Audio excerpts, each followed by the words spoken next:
When I was a little kid growing up in a small village in Kerala, India, my sister and I were raised by our grandparents. It was the most impressionable time of my life between the ages of 7 and 12. We lived in an old style Keralite house, the kind with long verandas, a front courtyard, and a cowshed just beside it. There was always a cow in that shed. Grandfather was an Ayurvedic doctor and he used the cow's milk and ghee for medicine, not just for us, but for his patients as well. That cow wasn't just livestock, she was family. I still remember when someone in the house fell sick or something bad happened, we'd see tears welling up in her eyes, real tears. That's how connected we were. That's how sacred the cow felt to us. So today, I want to talk about something that's often mocked and misunderstood and stereotyped. Indians worship cows. Let's clear that up. First, we don't worship cows the way people worship gods. We revere them. We respect them. Big difference.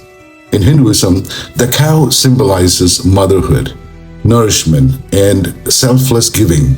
She gives without taking milk, dung, fertilizer, fuel, and sadly her life and her body as well. All of it supports life and has for thousands of years. She is associated with Lord Krishna and even the earth itself. But it's more than just symbolism. There's something deeply emotional, deeply spiritual in the way we treat the cow. We have a word for it. It's called ahimsa, non-violence. The cow by nature is gentle, peaceful.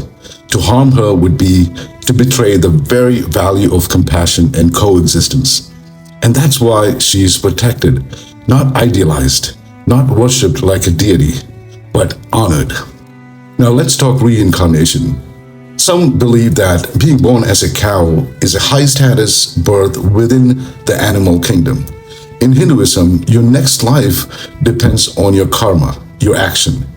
Being a cow can be a step upward, a sign of accumulated karma in the soul's long journey towards human birth and eventually liberation. Again, not superstition. It's a worldview based on interconnectedness. Now, and let's not pretend India is alone in this reverence for cows. In ancient Egypt, the goddess Hathor was depicted as a cow. In Greece, Io, a mortal, was turned into a cow by Zeus. In Norse mythology, Audumla, a cosmic cow, helped create the first beings. Zoroastrians believe in a divine, primordial cow. The cow shows up everywhere, in cultures older than recorded history. But here's the hypocrisy. Westerners will say, how silly, they worship cows. But those same people will spend thousands of dollars on their pet dogs and cats, groom them, protect them, cry for them when they die. Nobody calls them dog worshippers. So why is it funny or backwards when an Indian chooses not to eat beef? Is it really about belief? Or is it just guilt masked as mockery? Because let's not forget, 95,000 cattle are slaughtered every day in the US. There's over 36 million, that's over 36 million a year.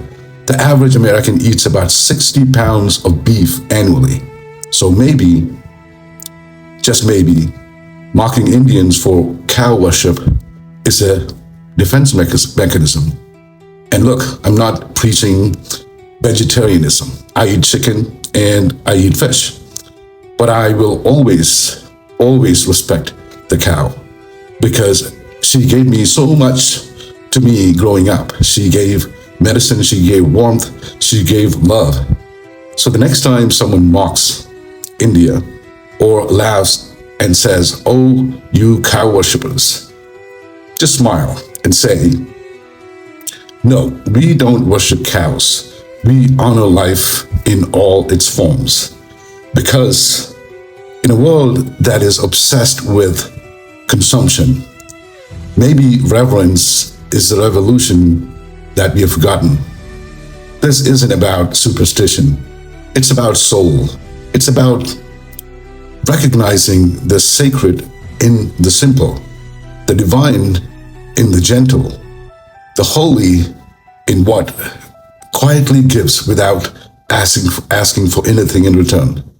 That cow in your courtyard, in our courtyard, she wasn't just giving us milk. She was teaching us compassion. She was teaching us grace. She was teaching us how to live. So yes, I will continue to bow my head in respect to her. Not because I think she's God, but because I've seen God move through her. And if that makes me a cow worshiper in someone's eyes, then so be it. Because I'd rather be mocked for reverence than be praised for ignorance. Namaste.